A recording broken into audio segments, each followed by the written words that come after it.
Hello, everyone, and welcome to This Week in Fantasy Baseball. I'm John Cudd, joined by my co host, Patrick Fitzgerald. In today's episode, we're going over the latest news and notes around baseball, covering player performances from this past week, and give some streaming recommendations at the end of the show. But before we get into all that, Patrick, you and I had a little bit of a rubber match this week because the Orioles played the Twins, and the Twins eked out a 2-1 series victory. But any thoughts on that series for your Orioles? Yeah, it was disappointing. Obviously, they have pretty much every series at this point is important, but especially so, and it's a team right next to you in the standings, and you're going for the wild card race. But yeah, the offense woke up a little bit, but the pitching after being pretty great since the All Star break really struggled. So yeah, the Twins and the Orioles, I think neither one of them are maybe, playoff series winning teams, but we'll see if one of them can sneak in. I think the Twins are a little bit ahead of us right now, and obviously you guys have that path to the division too. So maybe you guys got a shot, but Orioles, I think our next three opponents are Rays, Yankees, or Rays, so it's going to be a put Oh, up a time for the O's. yeah, that'll be difficult. Yeah, the American League wildcard race is pretty close right now. I think when I checked it a couple days ago, there was like 3 or 4 teams within like 2 games of the third spot. And then the spread between I think the second and the third team like wasn't that far. Of course, the AL East. I mean, it's kind of unfortunate that your Orioles are in it, but that's just they're just crazy in how many. I think it's like the when I looked, it was like the Rays, Yankees, and the Red Sox were the top 3 teams in the American League, and of course, like a month ago, the Red Sox were just like nowhere to be found, and of course, they go on this insane streak. And here they are at the top of the not the exact top, but close to the top of the American League. So yeah, it does not get any easier for your O's, unfortunately. Yeah, the Red Sox are pushing the Yankees now for that first wild card spot, and it took the AL East from kind of a middle of the road type season to clearly the best division in the AL, and maybe the best division in the league. So nothing new as an Orioles fan, unfortunately. It's just a bunch of competitive teams, but you gotta compete in the division with the hand you're dealt. So hopefully they can finish strong, but I'm not super optimistic. Yeah. All right. Well, before we get into the rest of the episode, just a reminder that you can follow our podcast on Twitter at ThisWeekPL. You can send us your fantasy baseball questions to our email at thisweekplpod@gmail.com. And lastly, make sure you subscribe to or follow the podcast on whatever streaming platform you listen to. We're on all of them: Spotify, Apple, YouTube. Wherever you listen to your podcast, make sure you follow us and leave a 5-star review if you enjoy the show. Moving into the news, we're going to start with some IL placements. Starting out with James Outman, who is now on the Tigers. He is on the 7-day IL with a concussion. Granted, he probably was not on most fantasy teams, so this probably isn't super relevant, but nonetheless, something that happened. Garrett Whitlock, a pretty big pickup, at least in holds leagues, maybe not saves leagues, but definitely in holds leagues. 15-day IL with an elbow inflammation. He says it's not serious, which I never believed that about any sort of elbow inflammation, but apparently he does not expect to spend a long time on the injured list there. Riley Green, he's going on the 10-day IL with a right hamstring strain. Jamison Tyone, who got picked up by Toronto, which we mentioned last week, he's now on the IL with a right forearm tendonitis. Kyle Stowers on the 10-day IL with a left hamstring strain. And probably the biggest name out of all these, well, except for Riley Green, I should say, Nathan Eovaldi going on the 15-day IL with right posterior elbow inflammation, which I think at this point is just the classic. Nathan Eovaldi is a little older than we think, and he's just going to get injured in the second half of the season. And this kind of just happens every single year. So unfortunate for Eovaldi, but I can't say I'm too surprised to see his name pop up on this list. Yeah, definitely poor timing, but as you said, he struggles to really make 30 plus starts in any season, so not too super surprising. And yeah, the next man up in a lot of these situations, I would say, are not too relevant, except for maybe the Marlins. It seems like Stowers' injury is going to open up some more playing time for Esteury Ruiz, who obviously has huge speed upside and is actually flashing a little bit of power this year. So yeah, if he's playing, 75% of the games and you need steals, I think he's worth considering for sure. Yeah, and I think Riley Green going down also kind of cements. I mean, not that Max Clark's position up with the Tigers was in any sort of jeopardy, but he's going to be up in the outfield at least for definitely for the time being. Yeah, definitely. All right, moving on to returns from the injury list. We're starting out with Blake Snell, who came back on Wednesday, I believe. 6 innings, 10 strikeouts, 1 walk, 3 hits, and 1 earned run. So, yeah, the Dodgers, they traded for Tariq Skubal, and then now Blake Snell's back and just looking like another, former Cy Young winner. So, yeah, the rich get richer, I guess. Byron Buxton rejoining the team today. as the 27th man in the Field of Dreams games between the Twins and the Phillies. Presumably, he will be on the team for. He will not be sent down essentially. So yeah, it's going to be nice to have Buxton back. He was dealing with like a hip impingement sort of issue. Zach Galliff, we'll talk about in a little bit. He's also back for the A's, looking kind of decent. Adley Rushman back with his new team, I should say, with the Red Sox, batting third in the line so far, has gone 1 for 9 in 2 games. Nick Lodolo, who we'll talk about a little bit later in the episode, he returned on Tuesday, I believe, and then Michael Soroka came back for the Diamondbacks. 4.1 innings, 4 strikeouts, 3 hits, hits, 3 walks, and no earned runs. So solid outing for Soroka as he gets kind of ready to finish out the season with the Diamondbacks. Other injury news: Shane McClanahan, he had pitched 3 scoreless innings in his AAA rehab start on Tuesday. So maybe one more rehab start before he is finally activated. Edward Cabrera, 5 scoreless innings in a AA rehab start on Tuesday. This could be his last one before he returns to the majors with the Marlins. Carlos Rodon potentially making his final rehab start today, Thursday, in AA. Tyler Glasnow, he's making his third rehab start on Friday, although for him, I wouldn't necessarily expect a quick return because the Dodgers are going to just take all the time they need with him. Michael Garcia, he started his rehab assignment along with his teammate Vinny Pasquantino. Jackson Churchill is currently playing through a sore thumb, so nothing super urgent that would require maybe a trip to the injury list, but definitely something to monitor currently day to day. Hunter Green kind of announced he's going to have elbow surgery, I believe, and presumably will be out until 2028. So really unfortunate news for Green, who'd been dealing with, I believe it was bone spurs at the beginning of the season. Did come back a little bit, and then ultimately is now going to be out for another season, at least, if not longer. And then Nick Kurtz, last week he went on the injury list. Initially was thought maybe he might return, but now it looks like he could be out for season with that thumb injury that he's got. And then just in terms of other news, Miles Michaelis DFA'd from the Nationals. Not super relevant, I think, if you're in shallower leagues, but in deeper leagues, maybe you had him as a starter. And then Zach Veen called up for the Rockies. He had some flashes in the majors, but ultimately injuries have kind of done him in. But now he's back up again and might be worth a pickup in some deeper leagues.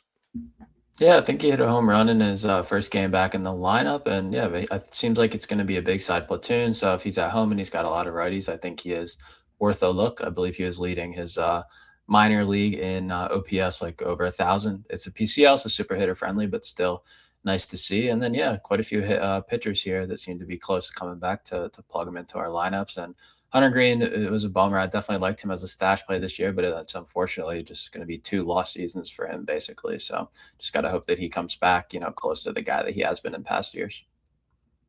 Yeah, definitely some names like McClanahan or Rodon or Glasnow, like guys who are pitchers and teams that are fully in the playoff hunt. So, for some of these guys, maybe the teams are being more cautious. For other ones, they might be kind of trying to rush them back, or not rush them back, but try to get them back quicker in order to make that playoff push. So all these guys definitely, there's reasons for their teams to try to get them back to the majors as soon as possible. Yeah, absolutely. All right, moving on to player performances. Who do we got starting on August 7th on Friday? Sure. On the 7th, Ryan Clark was on our hitter recap with look into his Angel Flies for Angel Martinez, who's been decent since coming off the IL for Cleveland. But I'm going to be talking about another promising young guy who actually, I think, like Angel Martinez, a little bit of second base in the minors, but more of an outfielder right now. And that's AJ Ewing of the Mets. He was 3 for 4 with a double, 2 runs, and a steal. And it's been really kind of a solid, not spectacular, but solid rookie season for Ewing. It's another Ewing in New York wearing that blue and orange. It's having some success.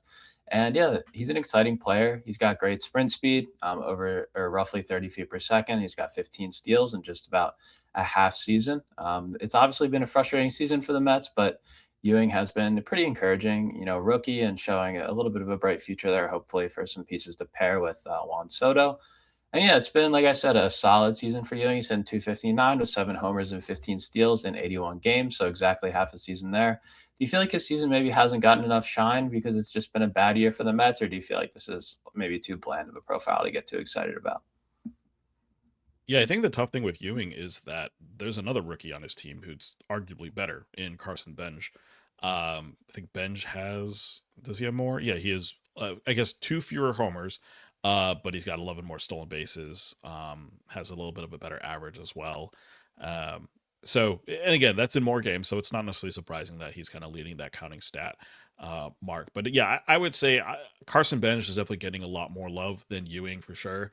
Um, and I think the tough thing with Ewing is just like maybe the power isn't there, so he's more of a speed average combo, and even that average isn't like super electric. So um, I think in terms of fantasy outlook, I think Ewing definitely profiles as like a solid like 15 teamer outfielder. And I think once you start talking about 12 teamers, maybe it's a little less so because the value that he brings is kind of only in speed and a little bit of average. Whereas like a guy like Benj, for example, who Ewing is just going to get compared to because they're on the same team, Benj is contributing at least in a majority of categories, right? So I think it's a little bit tougher for Ewing to break through just because, hey, there's another guy on his team who arguably is doing a little bit better. Yeah, that's a good point. Bench definitely does offer a little bit of a more well-rounded profile. And Ewing is probably going to lose his second base eligibility that he has in a lot of places next year and just be outfield, so that'll hurt him a little bit. But I do think he's been solid. He is also like a year and a half younger than Bench. So this is only his age 21 season. And I think, being a slightly above league average hitter in your age 21 season is not something that we see too often. So hopefully he can kind of use this as a platform year and, grow in the hitting department from there. I think the speed, he stole 70 bases in the minors last year. So clearly he has that ability to, clear 30 pretty easily. And if he keeps hitting leadoff for the Mets like he has been lately, maybe he can push even 30, 40. So yeah, I think I'll be looking at him, kind of later in my drafts next year as like a speed target. But yeah, maybe the 15 homer pace he's on right now is a little misleading. The power was not necessarily a part of his scouting report coming up, and the barrel rate at 7% is slightly below average. So yeah, I think it is a speed first play, but maybe he offers at least a little bit elsewhere to be a good target. On the pitching side, Jay Crumpler was on our SP roundup for the day, and it was Molly's got a new wig for Tyler Molly. And Tyler Molly is a new Atlanta Brave. He moved from the Giants to the Braves at the deadline, and his Braves debut is fantastic. Six scoreless innings in Yankee Stadium with 3 hits, 2 walks, and 9 strikeouts, 12 whiffs, and a 30% CSW on 92 pitches. Unlucky to get the no decision, but yeah, it's been a really up and down season for Tyler Miley. He struggled a lot in San Francisco, which would seemingly be a good place for him to pitch. He had a 6.04 ERA across 11 starts. Then he missed a month with a hammy injury. Came back throwing a little bit harder and had a 3.79 ERA over his final 7 starts before the trade. And yeah, in this most recent outing, his velo was good, but not quite as hard as his average fastball from his previous 2 outings. But he located it great. 7 whiffs, 37% CSW on 5 strikeouts. Paired it really well with his low splitter, and then his bridge pitch typically is a cutter to kind of front hip the lefties and get righties chasing. Wasn't great in this one, but his fastball splitter combo was enough. And yeah, Jake feels like pitching for a team with a better defense and a good offense to give him a better win chance. Molly could develop into a trustworthy arm down the stretch here. Are you in on this bullish outlook for Molly, whose season long numbers are still pretty rough, or do you want to see a little more? Yeah, I think for me, one interesting stat that stands about Molly this season is the 306 BABIP, which is definitely an increase from last year where he pitched in. I mean, he pitched in Texas, so great place to pitch. But went up from 260 to 306. So that's a pretty big jump in BABIP, but it's actually kind of in line with his career numbers at 297. Now, I don't know if San Francisco's defense is worse than Atlanta's. Um, but I think with Molly, like if you are chasing wins, then yes, I think maybe this makes him a little bit of a better play. I don't know if this improves anything else with him necessarily. Like his strikeout rate is what it is. It's kind of a low 20% sort of strikeout rate.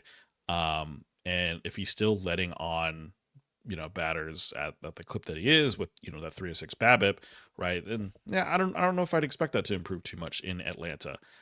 He's been a little unlucky this year in terms of his home run per fly ball rate, so maybe that goes down a little bit in Atlanta. Although I don't know why it would. Yeah, I don't know if I would say I'm bullish on Molly. I would just say like, hey, he's got better chances at wins now. So if you already have him on your roster and you're kind of okay with what he's giving you in terms of ratios and strikeouts, then yeah, it's nice that he gets you a couple more wins now. But I don't know if I'd be trying to go pick him up just because now he's in Atlanta. Yeah, I get what you mean. I think that some of my interest is the skills carrying over, hopefully, from from his last couple starts as a Giant, where he was throwing a little bit harder and getting more whiffs. It's been 9, 9, and 7 strikeouts in his last 3 games, so clearly he is executing well. He's definitely a guy who does rely on command. He doesn't get whiffs because he throws really hard. He just has devastating off-speed pitches, but we saw that crazy, luck run that he was on last year when he almost had a sub 2 ERA. It was only 86 innings, but he was just really spotting up well. And he's actually shown some strikeout minus walk growth, 4 percentage points higher this year compared to last year when he had that great season. So, yeah, I think that he's on a good run right now. And as a command focused guy, I think that you can buy into that a little bit.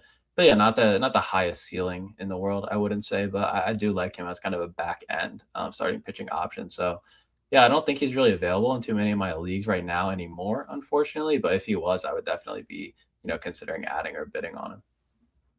Yeah, I mean that there's something to be said about the fact that there has been improvement in the past couple weeks, which is good to see from him. Because yeah, it was not a good start as you kind of mentioned earlier. Um, yeah, I am curious to see if this really makes any big change for him. But um, yeah, if it is consistent from if like the last three starts that you mentioned, if that's consistent with who he kind of feels like he is right now, then yeah, maybe it feels better. I'm just looking at his season long numbers. Um, it just doesn't feel like there's any sort of real change from the pitcher he's kind of always been for the past couple of years, minus the Yeah. injuries, I guess. All right, moving on to Saturday, August 8th. I don't know why I keep saying October. Jack of All Trades by Kevin O'Brien, referring to Jack Caglianone, who is doing a pretty good job of carrying the Royals offense. But we're not going to talk about Jack. We're going to talk about Jake McCarthy, Jake the Snake. 4 for 5 with 2 homers, 4 runs, 3 RBIs, and 2 stolen bases on Saturday. And yeah, the breakout kind of continues in Denver. On Saturday, he basically hit his 12th and 13th homer, had 4 hits on the day, as I mentioned, and he's bought his stolen base total up to 20 for this season. In 412 plate appearances, he's got a 300 average and he's got an 842 OPS. So really solid numbers for him. I believe career highs in both those marks. The 29-year-old former Virginia product has always been known for his defense. That was kind of his main calling card for why he was a really solid play in the outfield. But this year, the bat is also showing up. Now, granted, maybe some of that is being in Coors. I'm sure that helps a little bit. But the dude had an ADP of 506.8. And looking today, he is the seventh rated outfielder on the player rater, which is kind of a crazy climb for him.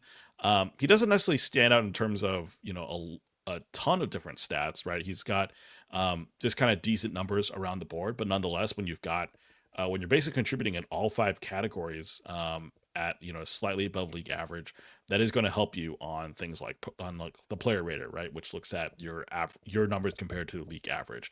I'm still surprised that he's not necessarily like a 99% roster player right now. I think he's like around in the 70s. Which I mean, if you look at his numbers on the season, 13 homers, 20 stolen bases, 57 runs, 67 RBI, 300 average. Like a lot of those numbers do stand out as like ones that, people should be going out and picking up. But yeah, he just does everything pretty well right now. Maybe not electric in one specific stat, but definitely contributing across the board. I think the question is, do we believe in this mid-career renaissance for McCarthy? Or is this really kind of just Coors being awesome and helping him out and being a better hitter? Assuming he stays in Coors next year, which is possible. I think he's uh, just arbitration eligible, so likely he will stay in Colorado. Just how do you feel about his prospects rest of year, and then maybe even looking into next season? Yeah, I think the Coors is doing some heavy lifting here, but it's just a great fit for him. And like you said, he's not going anywhere else anytime soon. So yeah, as long as he's playing every day for the Rockies, I feel pretty good about his prospects. I don't believe in the power at all. This is his first time hitting more than 8 home runs in a season, and he's at 13 and counting. So the barrel rate and all that doesn't really back it up.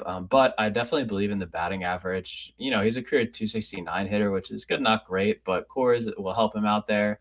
He's a guy who never has impacted the ball great, but there's just so much space in the outfield there, and he's a line drive hitter. So I think that he's just able to have a ton of success spraying the ball all over the field. And he never struck out really that much, with Arizona, so obviously he'll strike out even less as a Rocky, which just helps that batting average even more. So yeah, I feel really good about him as like a four category guy, I would say, and then the power is not something I'd expect to stick around. I could see him ending at like 15, and that ending up being his career high. But everything else is good. He's has a pretty aggressive approach, but he sprays the ball all over the field, and yeah, he just racks up some counting stats. And he's also a super proficient base stealer. He's 20 for 24 this year, which is over 80%. And for his career, he's 103 for 122, which I believe is over 80% too. So he just really steals bases at a really successful clip. So I don't think that's going anywhere anytime soon. Yeah, a key number for Jake the Snake. He's got a 17.6% pull in the air rate compared to a 10.6% rate last year. So, very high increase in that. And if you look at his spray chart, all his homers, they are to right field. So, yeah, he's pulling the ball for all it's worth, and it's resulting in more homers, which Coors is going to help out there for sure. So good for him in taking advantage of his surroundings. Yeah, I'm actually curious how many of his homers are at home. Let me take a quick look at that. It's 8 at home, 5 away. So I mean, Coors is still very helpful there, but he is hitting homers away as well. But maybe that approach to the plate to wanting to pull the ball in the air more is maybe a big driver for what's going on there. Yeah, I think it could at least take him from being a single digit home run guy to a low double digit home run guy. And that can make a big difference because obviously he gets some more RBIs and runs along with it. Yeah. All right, moving on to pitching. Thanks to Jake Crumpler for Job's greatest illusion. Of course, referring to Jackson Job, who pitched 5 innings, no one runs, 1 hit, 1 walk, 4 strikeouts in the win. And this was Job's first start in 2026. Jake really liked what he saw. Fastball was solid, induced 5 whiffs with a 72% strike rate. It was coming in at 98, 99, but more likely it's going to be in the 96, 97 range. Not surprising for his kind of first start back in over a year.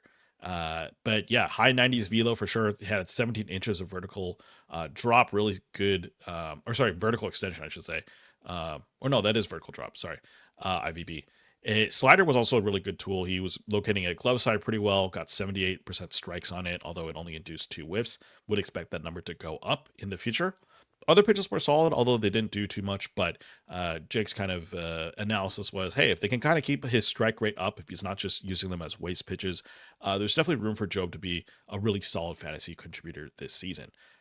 Just with those numbers and kind of just assuming that his pitch count goes up, or maybe it stays the same. It's hard to say with the Tigers right now and how they want to treat him. Do you feel like Job's a must start in 12 teamers right now, or is kind of maybe the perceived limit of how long the Tigers are going to let him go into the games hurt his value and make him less of an attractive option? Yeah, I think he's a must add, maybe not quite a must start. I want him in one of my OCs. It's like it was 54 to 1 or something. I was like, really, nobody else wanted to bid more than $1 on Jackson Job. So I had the fab to spend, so I didn't feel too bad about it, but I was definitely surprised by that. I know the results were mediocre last year, but this stuff looks better. And I think they took his time, they made him take his time through the minors on his rehab. So yeah, I think he should be owned in 12 team leagues. I'm not starting him this week just because I have a bunch of 2 starts and I'm going for volume. But I think next week and moving forward, I'm planning to have him in the lineup. So yeah, I feel good about Job. I think I don't think he's been going 100 pitches ever, but I do think they're going to let him stretch out a little more. I'm sure they want a decent amount of innings under his belt, going into next year. So his workload won't be too restricted. And I mean, the Tigers have an outside chance at the playoffs right now still. And I think based on their rotations weaker now, obviously without Scooble. So I think that Job would be a playoff starter for them at this point. So yeah, I think that I could see him, going 5, 6 innings pretty consistently with decent ratios and hopefully a strikeout per inning. Yeah, the interesting thing to me for Joe will be his command. Last season, it was kind of the walk rate that really did him in. He had a 12% walk rate. And again, that was over 10 starts, but he was basically averaging 5 walks per 9. And that's, if he's going to be on a little bit of a, shorter leash now because they're still kind of being slow and bringing him back from injury, if he can be more efficient, right, then that allows him to get to these like 5 inning 6 inning starts where he can get the win in only like 70, 80 pitches. If he's still limited to that 70, 80 number, but he's, throwing strikes well, then that's going to result in a little bit more fantasy value for Job, for sure down the road. Yeah, he's definitely still, a little bit raw. He's only got 50, 58 major league innings under his belt. So he's still figuring things out a little bit, but the talent is clearly there. So going to the ninth, Schwarber game. So it's Kyle Stanzil's hitter recap for Kyle Schwarber, who I believe had a 2-homer day. But I'm going to be talking about another lefty who's having a great season. That's Jake Bauers, first base and outfield for the Brewers. 2 for 3 with a homer, a run, 2 RBIs, and 2 walks. And yeah, the breakout season rolls on for Jake Bauers. His 21st home run in this one and a game-winning RBI single as the Brewers won 4-3 over the Twins. And yeah, we talked a couple weeks ago about how Jake Bauers had a fractured toe, but apparently it was an old injury and it hasn't slowed him down. So he is kind of just having an aberration of a year, absolute career season. His current slash line is 268, 374, 499 for the NL leading Brewers. And yeah, Bowers, I have him in a league or two, and I feel like he's been a fantasy MVP for a lot of teams that were able to get him on waivers, and obviously a huge player development win for the Brewers too. Do you have any faith in him though to continue this the rest of the season, and more importantly, I think into 2027, just given the mediocre career track record? He's a 221 career hitter with a 97 WRC plus. So he's working against a lot of bad sample size with this really good season. But what's your outlook for Bowers moving forward? Yeah, I think I traded him in a dynasty league, which I think maybe says all that needs to be said about my thoughts on his value. Let me see what that trade was for, if I have it up. Um, Traded him for Troy Melton, which I think uh, is probably an equal trade in at least a redraft league. Um, yeah, I don't know if I believe everything with Bowers just because like the Statcast numbers are just like leaping off the board. Um, and they're all just like markedly huge improvements compared to last season. Um, and yet it's like, okay, yeah, cool, but I don't know if this is just like one really good year and it's going to go back to career averages, next season. Um, I do think he's probably worth, looking at next season as like a guy who can contribute and maybe even if it's not like a similar rate, at least not like back to um where he was previously. Like if you look at his 2025 numbers, he only had 7 homers last year. Granted, it was only 183 at bats, but you double that to where he's at right now at 365. That's still only 14 homers. So he's kind of overperformed last season by at least 7 homers from where we are right now. Um, I think he should be a guy who will get double digit homers, have like a mid 200s average, and we'll kind of see where the runs and RBI come from for him for the rest of the season. But I think that type of player is maybe where I project him as not really a guy who is necessarily capable of hitting 20 homers. Or sorry, like maybe like 25 homers next season. So I think he's more maybe like the 15 to 20 range at this point. Yeah, I think for this year, he's an easy must start the rest of the year. He's clearly locked in and, feels really comfortable with the Brewers. He does kind of give me the vibe of a guy who will never be as good anywhere else as he is with the Brewers. The Brewers just kind of have a knack for getting the most out of a lot of different types of players. So he's going to be a free agent after the year. So we'll see where he ends up. We'll see if it's a place that's going to let him try to play every day. He's been good against lefties this year, but for his career, he's got a 659 OPS and a 28% strikeout rate against them. So it's not something historically that he's had success with. But yeah, he has elite bat speed. He's always had great kind of raw power. I feel like going back to when he was a really highly touted prospect. But yeah, I do think that this is a good sell high point on Bowers for sure. And yeah, I think Troy Melton is a great guy to get back if you're gonna sell high on him. Yeah, I was looking at the Statcast page, and unfortunately, like this is really the first year that we're tracking, bat speed, in any sort of normal way. He didn't qualify for any sort of tracking last season, so unfortunately, we don't have those numbers. But 95th percentile bat speed, that's hard to argue against. Like the hard hit rate's definitely a lot higher, 96th percentile.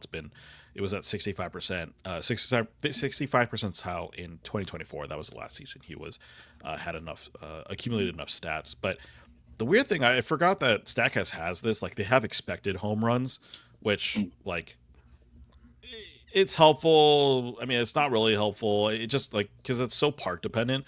I mean, ironically, like Miller Park or whatever it's called nowadays, is historically like kind of more of a hitter's park, right? So it's kind of interesting that Bowers is doing this, like playing in Milwaukee, and according to like their expected home run numbers on Statcast, the his actual home number rate 21 compared to his expected home run rate of 18.2. So he's like, so Statcast is basically saying he's hit three more home runs than a little bit than expected. Um, and if you just kind of just say, hey, this is a really good year, and you kind of bring it down just a tiny bit in terms of what you expect for next year, then yeah, he's kind of just like a 15 to 20 home run hitter. Kind of maybe next year's maybe where you project him at. Yeah, yeah, my interest will definitely depend on, where he ends up and could be overdrafted, coming off a career year too. For sure. Yeah. On the pitching side, the Sean Mustard was Nick's SP roundup title for Sean Manaea, but I'm really talking about someone who's actually been struggling a little bit as of late, and that's Emerson Hancock of the Mariners. Stayed with the Mariners through the deadline, got the loss in this one against the Rays, 4 2/3, 2 earned, 9 hits, 1 walk, and 3 Ks, 10 whiffs, and 21% CSW on 96 pitches. And Hancock was singled out in this one, just a ton of base hits falling, but that doesn't necessarily mean that he pitched well. He was throwing a lot of pitches over the plate, and has really been leaning on his two fastballs lately, kind of like Will Warren, 70% or so fastball usage, which Nick does not love, but feels like we still should be starting Hancock against the Astros on the road and then hosting the Cubs. Even though it's a good lineup, it's in Seattle, so he feels good about that one. I'm honestly a little bit tepid on the road start against the Astros coming up this weekend, and I'm wondering if Hancock should maybe be relegated to home streamer status just because he's kind of struggled quite a bit after, a really hot start to the season. Yeah, I think I'm with you there. I mean, yeah, Hancock is 27 years old, so it's not like he's really like a young prospect anymore, but he is getting close to kind of the innings, the most innings that he's pitched in a season. Last year in 2025, he had 134 innings between AAA and the majors. This year he's at 121, so should eclipse that in a couple starts.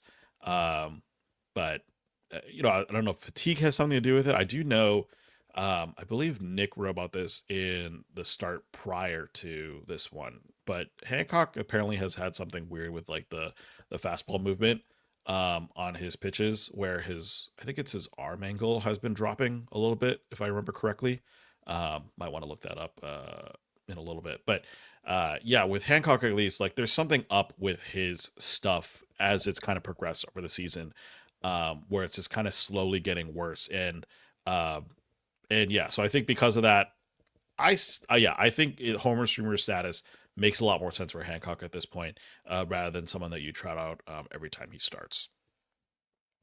Yeah, I've seen the stuff about the arm angle too. I feel like the arm angle fluctuating like that, start to start, just suggests someone who's maybe tinkering, but maybe just out of sync a little bit mechanically, which is, a little bit concerning.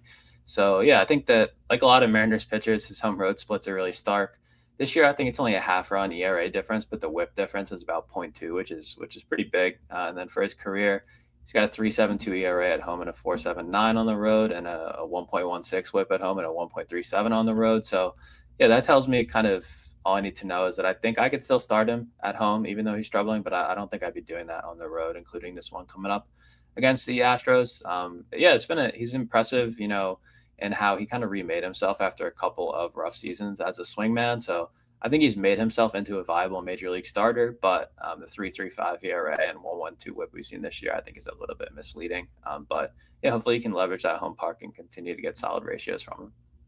Yeah, and I guess to follow up on that, so it's his fastball basically has dropped in its spin rate quite a bit throughout the season. So in this most recent start, the spin rate was at 2,284 RPMs, whereas historically, at least this season, it was at 2,300 RPM, so about 100 RPM difference in spin rate. And as a result, that pitch has lost a lot of vertical drop. So that IVB kind of for that fastball has been around 8.2 inches, and the last couple starts, it's kind of been more in the 7.5 inches range. So he's lost about half an inch on his vertical drop, and that's a pitch that he uses the most. So he doesn't feel like super confident in using it. Yeah, that might end up to a little bit more struggles for Hancock down the road. Yeah, every inch of movement there matters when you're trying to get whiffs, on the top of the zone. So I can understand why that, could be leading to some struggles. Yeah. All right, moving on to the 10th. Everything Lee Wants by Ryan Amore was the hitter recap article referring to Jung-Hoo Lee of the San Francisco Giants, who I believe set his career high in homers.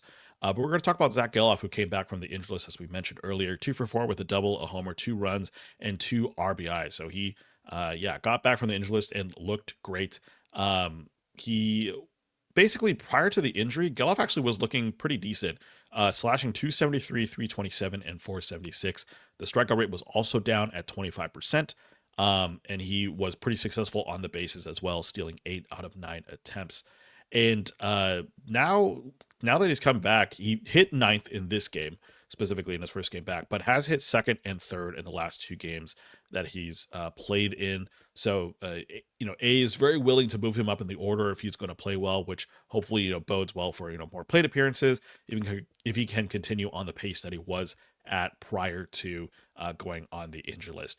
Geloff has second base, third base, and outfield eligibility next season in most leagues. 162 game pace is also quite impressive. Let me quick pull those numbers up because he's got in 259 plate appearances, he has 13 homers right now. So if you want to extrapolate that to like a full season, he could be like a 20-ish homer hitter if he played all 162 games. Now, health is always an issue with Geloff. That's just been a reality for him. But also potentially could have double-digit steals.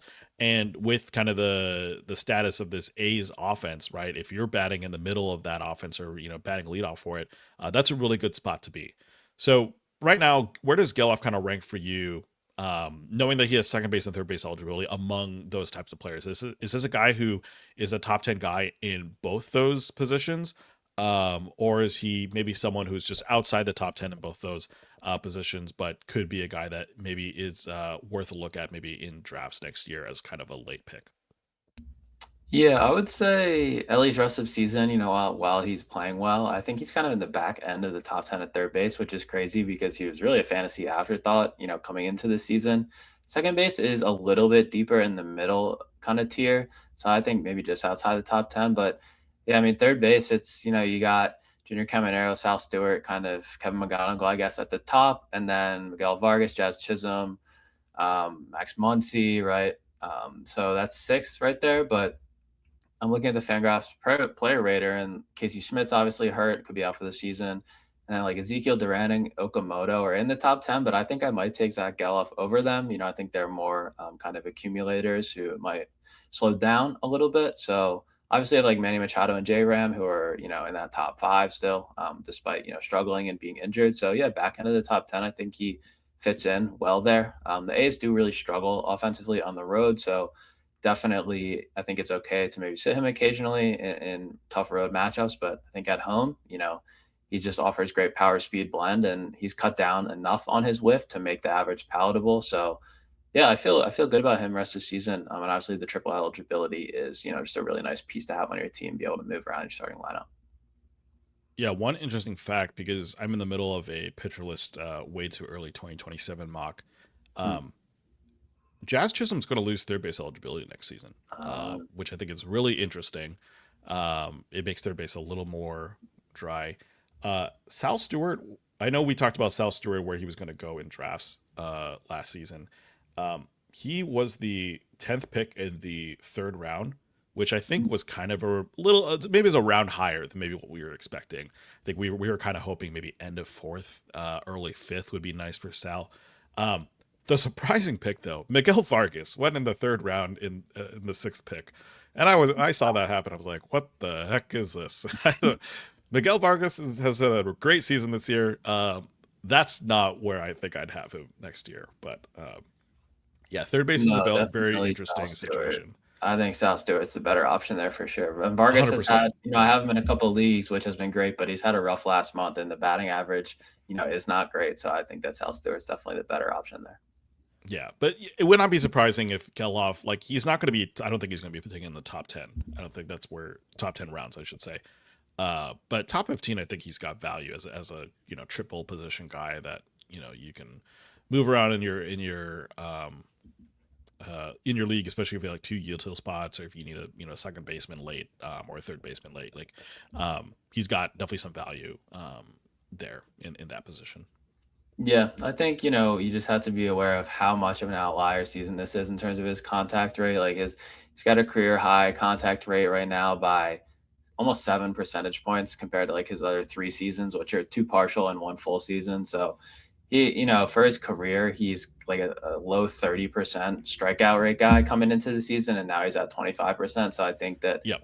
history suggests that he's going to give some of that back, but he's also having a more patient plate approach. So, maybe he's figuring something out, from a plate approach perspective that's helping him cut down on the whiffs and then cut down on the Ks by a lot too.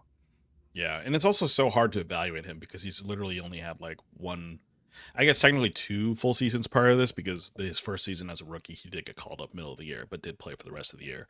And then his sophomore season he did play most of the season, but then last year because it was just lost to injury, we still don't really know what type of player Giloff is.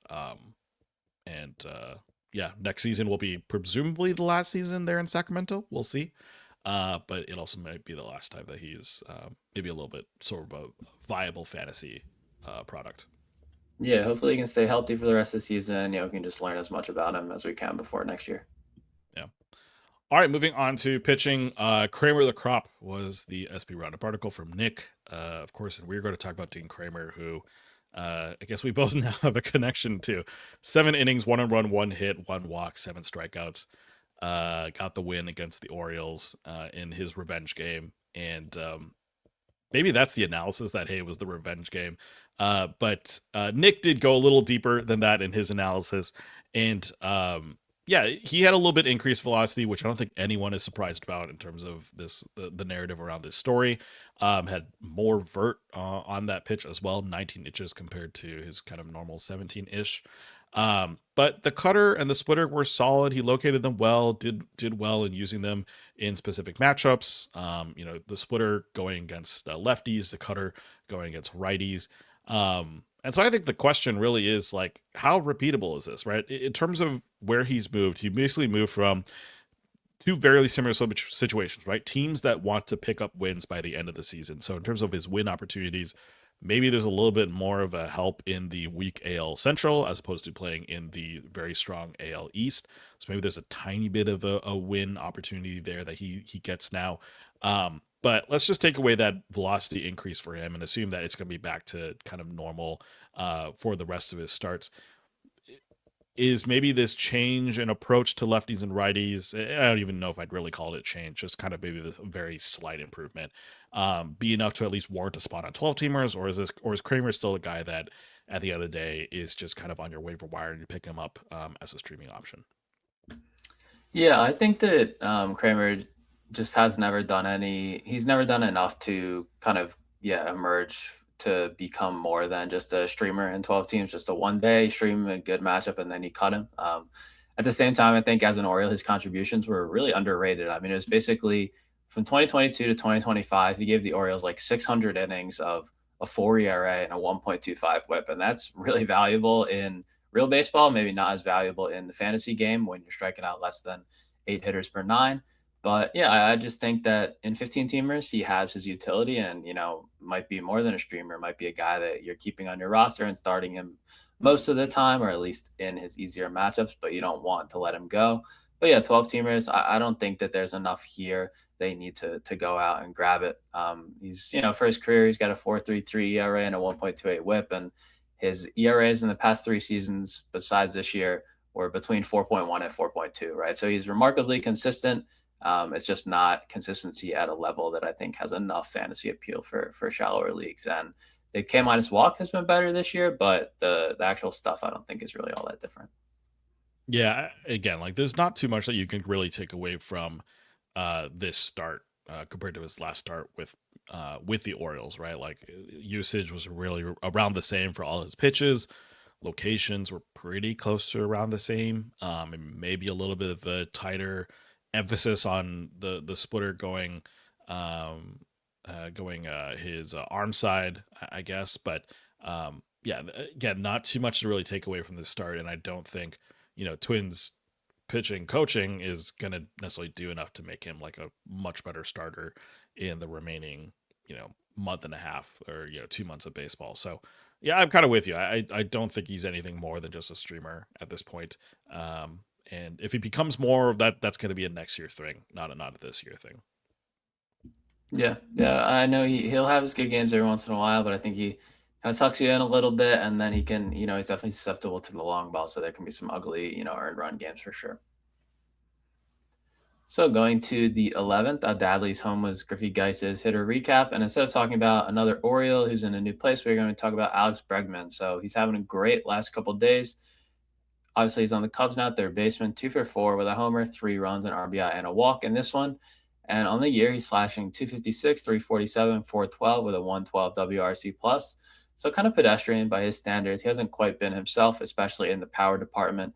His quality of contact at a 314 x WOBA is pretty low for his usual performance, and his fast swing rate, just a bat speed metric of a certain swing over certain miles per hour, only 3.2%, easily the lowest mark of his career. But he had a homer in this one, and then the next day, 3 more homers. So it's been 4 homers in the last 2 days for Alex Bregman. And we just talked about how third base is a little bit weak. So do you feel like he's becoming a dependable option there after a really slow start to the season, or is this just a great week? I'm inclined to think that it's a great week. I mean, he basically increased his home run numbers by, I'm doing the math here, 30% essentially. He went from 12 homers to 16 homers. And I think when you that in that context, you're just like, oh, it's 16 homers, that's pretty solid. And then you look at 12 homers, that's not that great. I think Bregman is fine. Like, to me, he's just like a step above Matt Chapman, I think, in terms of uh my mental thought process of third baseman, which is to say, like, he's fine. He'll work as, like, if you have no other options at third base, yeah, Bregman will still be decent. Um, but yeah, I think my problem with him is that, like, even though he has a great approach at the plate, right, it's not necessarily leading to a better average. He does not have any sort of real power at this point. Um, and I think playing half his games at Coors, not Coors, sorry, at Wrigley, it's just going to hurt him more because of the way that park plays. So yeah, to me, it's like, cool, great week from Bregman. I don't know if this gets me more excited about him though. Yeah, I think that he's only a must roster option in OBP leagues. He's got a career 363 and a 347 this year, so it's really strong. But yeah, Wrigley is just a tough place. Doesn't really play to his swing. He made his money in Houston by pulling fly balls into the Crawford boxes. And best I can tell, Wrigley Field at 355 down the line and left is the deepest in the league, right? We saw how much Isaac Paredes struggled with that in his brief stint with the Cubs. And Bregman has had some struggles as well. He's obviously a more well-rounded hitter than Paredes, but a similar type of approach. So yeah, I think that just meaningfully lowers his ceiling. Obviously, he's still pretty consistent. He's on pace to have a 20 homer season with, I would say, around like 170 combined runs and RBIs and chip in steals and a decent batting average. So yeah, I think that he's still a solid option at third base, but I think the days of him being a top 100 picker, that definitely passed us. Even though the Cubs offense is solid, I just think that his swing as a hitter just doesn't play great to the park. But it's still been a solid season for Bregman, just nothing special. Yeah, it is kind of unfortunate that last year he was in Boston, which, like, plays really well to being a really solid righty. And he took full advantage of that, right? 273 average right there. But yeah, just basically changing parks has dropped his average by 20 points, and it's not really any sort of change in his sort of batted ball metrics, right? Kind of across the board, like barrel rate, hard hit rate, bat speed. I mean, yeah, they've all taken dips, but not like, I guess some of them are kind of big, but none of them that would be like, oh, that's why he's kind of doing really poorly. It's just kind of like, oh yeah, he's now in a park that really does not play to his strengths, unfortunately. Yeah, I think when you combine that with just some minor skills regression, it's enough for him to take a pretty big step back from a fantasy perspective. Yeah. Going to the pitching side, the Martin by Nick was for Martin Perez was the SP roundup there. But I'm going to talk about someone who just came off the IL that we mentioned earlier in the news recap. That's Nick Lodolo of the Reds. He was at the White Sox in this one. Had the no decision, but it was a rough outing. 4 innings, 4 earned, 5 hits, no walks, and 5 Ks, 13 whiffs, and a 34% CSW on 70 pitches, so still getting built up. This was a still ill for Ladolis. Hopefully, you didn't have him in your lineups yet. 3 solo shots on pitches down the middle to righties, which happens sometimes coming off the IL. But Nick noted that he was down a tick and a half on his velo in his first start back, even though he had a limited pitch count. So that's a little bit concerning. And Nick feels like he might need a couple more starts to get going, and isn't sure if he's going to be worth it coming up against the Marlins this weekend. Yeah, I definitely have been discouraged by what I've seen from Ladola this year. It's been rough results, and the blister has been really bothering him. So, what would you need to see from Nick Ladola to feel like he'd be a good add at the back of your rotation for a stretch run?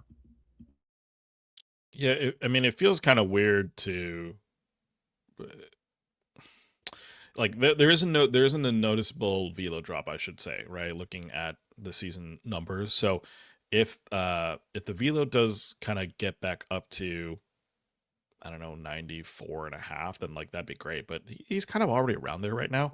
I think for me, it's probably, I don't know. It's hard to say if there's anything very specific because the problem with him is that he is a pitcher who pitches in Cincinnati, and that just does not help so much in terms of wanting me to grab him. Um, yeah, I really don't know if there's too much that'd be like, oh, this is the reason why I want to pick him other than better results. It feels dumb to say that, but that's probably like the best I can say about Lodolo right now because everything else is like it's fine. It tracks with where he has been. Um, and if the velo's back with where it's at before, great, but that doesn't necessarily guarantee success for him, I think. Yeah, I'm kind of with you. I think that what I would need to see is enough good outings to the point where he'd already be on someone else's team by the time I'm ready Yeah, to yeah, take the that's the risk. problem. Like, he's really struggled at home for his career. He's got like a 1.45 whip and almost a 5 ERA in Great American for his career. So yeah, there's just not enough, I don't think, working in his favor. So you combine the home run proneness in a tough home run park with the injury risk, and just not looking super sharp yet. And I think that, yeah, I mean, he had a great season last year, but I feel like people maybe bought a little bit too high. So I think I'm happy to let someone else, take the ratio risk here with Ladola. Yeah, it's like, does he have a little bit of a higher home run per nine rate this season than previous years? Yes. Does he have a higher homer per fly ball rate this year compared to previous years? Yes. But it's like, is that just a luck thing, or is that just Lodolo just hasn't been as good in not giving up that type of hard contact and not giving up home runs? And it's hard for me to be like, well, if he stops giving up homers, then maybe I'll pick him up. But then, like you said, most likely he'll already be on someone else's team before I am willing to pull the trigger on that. Right. I mean, we look at Tyler Mahle for so many years in Cincinnati, right? A while back. You can't just look at XFIP and normalize home run per fly ball rate because we're not all pitching in the same park. And, some guys are just have that tougher venue than others. And it kind of, just chips away at their ratios a little bit over the years. Yeah. The one other thing I would say is walk rate, but ironically, he didn't walk anyone in this start. But he's got a much higher walk rate this year than in other years too. Yeah, don't love that. All right, moving on to Wednesday's game. I'll take 3 home runs for 7 RBI. Alex was the hitter recap title from Ben Solo, of course, referring to Alex Bregman, who hit 3 homers. But since we already talked about him, we're going to talk about a different guy, Griffin Conine of the Marlins, who has been on a tear for the past month. This game, he went 2 for 2 with a double homer, 3 runs, 1 RBI, and then 3 walks. So basically, got on base at every at bat. Good for him. But yeah, he's been hitting in the middle of the Marlins lineup versus righty, so still kind of a little bit of a platoon risk guy for him, but nonetheless is absolutely cruising against righties. That double was a line drive off the bat at 109.5 miles an hour. That homer was 106.6 miles an hour, so it clearly has the power. And yeah, since the All-Star break, he's been hitting 288, 381, 644 with 8 homers since the break. So that's a OPS over 1,000. So really incredible numbers from him. And if you look at the underlying stats, Statcast page full of red. And so that being said, it's still hard to believe for me that he's doing this because the sample size is still relatively small. He just got over to 150 at bats, which usually is a good indicator of how well a guy's going to play for the rest of the season, right? That's essentially quarter season for most baseball players. So with those numbers for you, do you think that's enough for you to pick him up in 12 teamers? Yeah, I think so. But with the expectation that it could come crashing down at any point. We've seen how bad the last couple weeks have been for Esmeralda Valdez, and I think that this is a pretty similar profile. I saw, Conine, he wasn't a hugely touted prospect, but that's because he always had whiff problems with great power, and he's just making it work right now. His swing strike rate's almost 18%, which suggests a strikeout rate of more like 35% as opposed to the 30% that he currently has. But at the same time, he's on a crazy home run pace, and I think he's going to be playing close to every day. I think he'll sit against a couple of lefties, but with the Stowers injury, I think between first base, corner, outfield, and DH, and some of the other lefties that the Marlins won't want to start against left-handed pitching, I think he'll find himself in there almost every day, and he's on a heater right now, and it's got really good batted ball quality to back it up. So. Yeah, actually, someone just snagged him in one of my leagues that has OPS as a category, and I'm kind of kicking myself because I could have used him, but I have Geloff and Buxton clogging up my IL right now, so I got to get them active. But yeah, I think that there's some really good power tools here. So if you need pop in your league, I think that you're not going to find anyone better than Conan. Yeah, and I feel like that's kind of the struggle sometimes with analyzing these guys who have really, really loud skills. Because you look at his xwOBA, at least on our pitcher list page, he's got a 411 xwOBA there, right? So it's like, wow, okay, this guy's clearly, and he's got a 409, a 407 wOBA. So it's like he's clearly performing to what his skill suggests he can do. But like you mentioned, he just absolutely making more contact right now. Still striking out a lot, like you mentioned, 29%. The walk rate is good though at 12%, which is very good to see there. But yeah, he's still kind of making more contact than maybe expected for him, and so because of that, the numbers look really really good. But as soon as maybe that skill just slightly decreases just a little bit for him, then maybe the skills, maybe the counting stats that come with the skills, don't really show up anymore. Yeah, it's interesting to see the Marlins like really leaning into this archetype. I feel like they're usually kind of known to be a team with not a lot of pop, but now they have Owen Casey, Kyle Stowers, Griffin Conine, like a ton of whiff prone but really powerful left-handed bats. So Stowers obviously had a breakout last year, and he was decent this year before he went down with the injury. Not quite as good, but yeah, hopefully they're able to kind of learn from each other in terms of the similar flaws that they have, and really tap into that power. Yeah. All right, moving on to pitching. Thanks to Jay Crumper for the My Fair Leahy SP Roundup article. We're going to talk about the title man himself, Kyle Leahy. 5 innings, 1 run, 6 hits, no walks, and 6 strikeouts. One thing to notice about Leahy, he's only rostered in 31% of leagues and kind of known as this pitcher with a really decent arsenal, but just frankly no command. But in the last 9 starts, it's been really solid for him. He's had a 1.52 ERA, a 0.99 whip, and a 25% strikeout rate. However, you look at the stuff under the hood, and I don't know, not a whole lot has changed between the start of the season and what he's done in the last 9 games. The only thing that Jake kind of notes is maybe a 3% increase in zone rate, indicating that maybe he is now controlling the pitches better, has slightly better command, is able to kind of bring down those walks.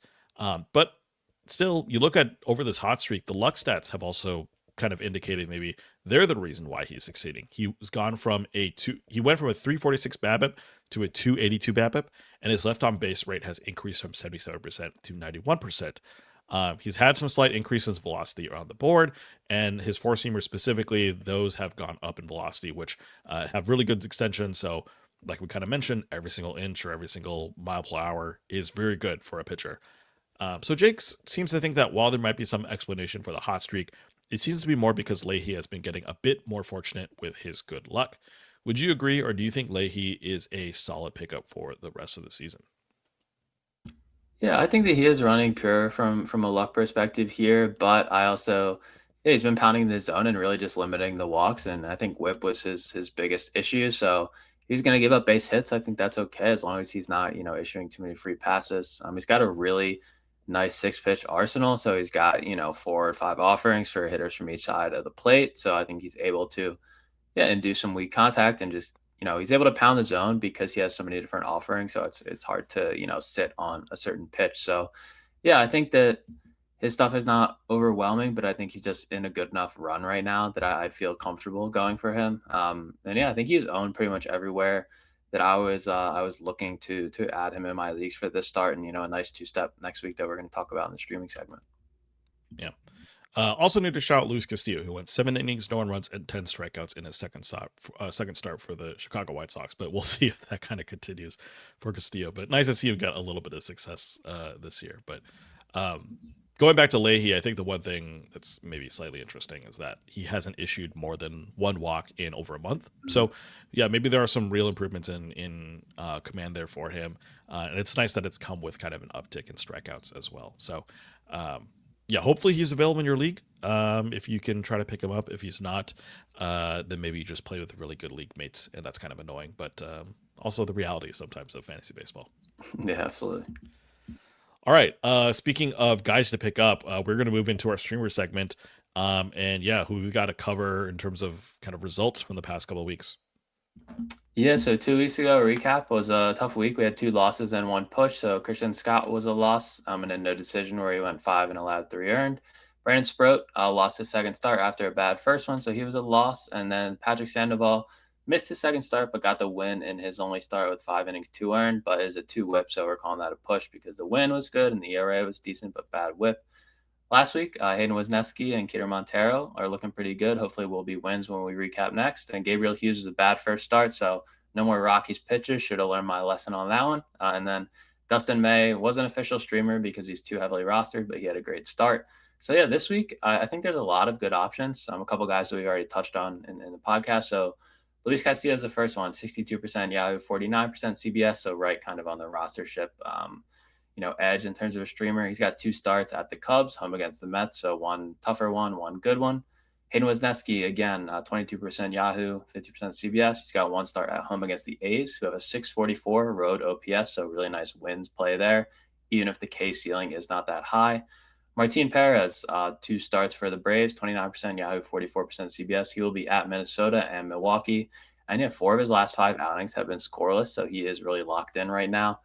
Clay Holmes, 37% Yahoo, 62% CBS. He is on the Cubs now. He had a rough first start, but this one will be at Seattle, so I feel really good about that one. And then Kylie is the last one, 39% Yahoo, 59% CBS.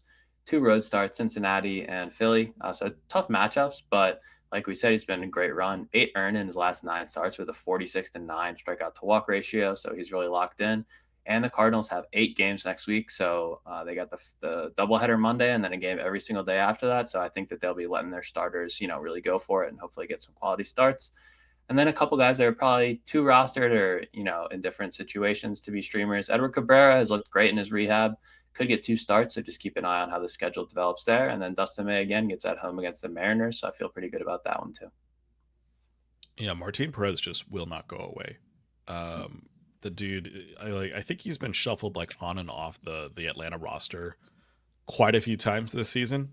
And yet, yeah, it's cool to see at least that he's kind of made himself undroppable, I guess, from the team, at least from the past few starts. So we'll see if that kind of continues for him. But really, really good matchups there. I guess against Minnesota, against Milwaukee is a little bit tougher, but nonetheless, he's at least on a good team, so that should bode well for him. And then yeah, Wisniewski, I'm surprised that Yahoo rostership is that low at only 22%, but feels like a guy who should get picked up in most places just because of the team context. But yeah, we'll see all these guys go. I like all these options, to be honest. Yeah, I think it's a good week to go for volume for sure. Yeah. All right, well, that's going to wrap it up for today's episode of This Week in Fantasy Baseball. Again, you can find us on Twitter at ThisWeekPL. You can send us your comments and questions at thisweekplpod@gmail.com. You can find myself on Twitter at TheJohnCa. You can find Patrick at PFitzgerald_99. If you haven't done so already, please subscribe to the Pitcher List podcast feed on Apple, Spotify, YouTube, or wherever else you listen to your podcast, and leave a 5-star review if you enjoy the show. Lastly, sign up for Pitcher List Pro. By doing so, you can join us in the Pitcher List Discord and get advice from all the fantasy experts and writers over there. That's all for this week. We'll be back next week with another episode of This Week in Fantasy Baseball. From Patrick, I'm John. We'll see you in the next one. Later, everyone.